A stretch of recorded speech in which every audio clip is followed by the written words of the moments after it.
உங்களோட இறுக்கமான காதல் உறவுக்காக பெத்தவங்களையும் உங்க கூட உள்ள நட்புகளையும் உதாசீனப்படுத்தக்கூடாது. எந்த ஒரு விஷயத்திலையும் நம்ம மேல அக்கறை உள்ளவங்க தான் சரி எது தப்பு எதுன்னு நமக்கு சொல்ல முடியுமே தவிர யாரோ ஒருத்தர் சொல்ல மாட்டாங்க. அப்படி யாரோ ஒருத்தர் நல்ல விஷயங்களை சொன்னா கூட அவங்களையும் அவமானப்படுத்தக்கூடாது.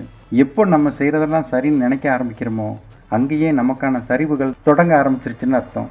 சரி எது தப்பு எதுன்னு தீர்மானிக்க தெரியாம நம்ம பண்றது மட்டும் சரின்னு நினைக்கிறது வாழ்க்கையில நம்ம திருந்தவே முடியாத இடத்துக்கு தள்ளப்படுவோம். என் மனசுக்கு சரின்னு பட்டதை நான் செஞ்சேன் அப்படின்னு சொல்றது சரியாகாது. நியாயமான சரியை தேர்ந்தெடுக்க தவறிட்டு அது சரின்னு நினைக்க கூடாது. நம்ம தேர்ந்தெடுக்க தவறிய அந்த சரியான விஷயத்தை தான் நம்ம பெற்றோர்களும் நல்ல நட்புகளும் நமக்கு அறிவுறுத்துவாங்க.